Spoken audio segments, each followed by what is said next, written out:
എൻ്റെ Malayalam first chapter എൻ്റെ മലയാളം കനകച്ചിലങ്ക. അമ്മ ചൊല്ലിത്തന്ന ഭാഷ ഞങ്ങൾക്കമ്മയെ പോലെ ഈ ഭാഷ. ആരെഴുതിയതാണ്? പി.ഡി. ഭാസ്കര പണിക്കർ. കാക്കിരി പൂക്കിരി.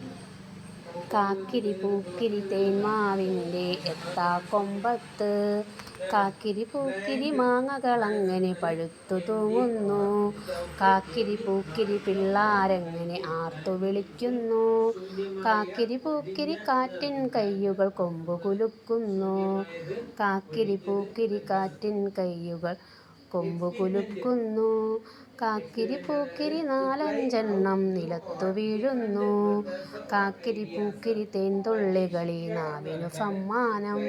ഇതാരെഴുതിയതാണ്? രാമകൃഷ്ണൻ കുമരനെല്ലൂർ. തൂവൽ എന്ന കവിതയിൽ നിന്ന് എടുത്തിട്ടുള്ളതാണ്. എന്തുവാണ് ഇത് ഈ പറയുന്നത്? കാക്കിരി പൂക്കിരി തേന്മാവിൻ്റെ എത്താ കൊമ്പത്ത് മാങ്ങകളിങ്ങനെ പഴുത്തു കിടക്കുന്നു. പിള്ളേരിത് കണ്ടിട്ട് എന്തോ ചെയ്യുന്നു? ആർത്തു വിളിക്കുന്നു. കാറ്റടിക്കുമ്പോൾ ഇതെല്ലാം കുലുങ്ങുന്നു. പിന്നെ കുറേ എണ്ണം എന്തോ ചെയ്യുന്നു? നിലത്തു വീഴുന്നു. ഇതിൻ്റെ തേൻതുള്ളികളി നാവിനു സമ്മാനം.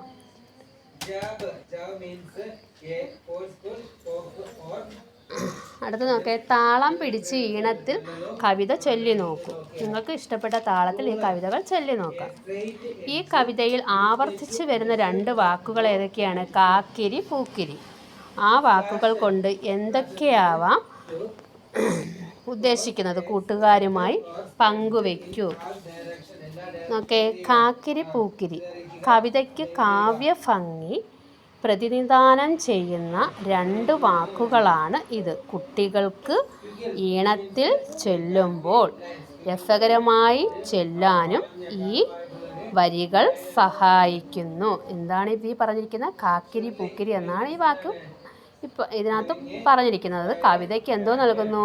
കാവ്യഭംഗി പ്രതിനിധാനം ചെയ്യുന്നു. രണ്ട് വാക്കുകളാണ് ഇത്. കുട്ടികൾക്ക് ഈണത്തിൽ ചൊല്ലുമ്പോൾ രസകരമായി ചൊല്ലാനും ഈ വരികൾ സഹായിക്കുന്നു.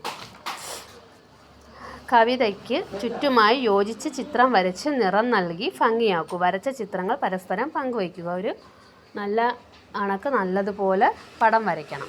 എന്നിട്ടത് കൂട്ടുകാരുമായി ചർച്ച ചെയ്യുക.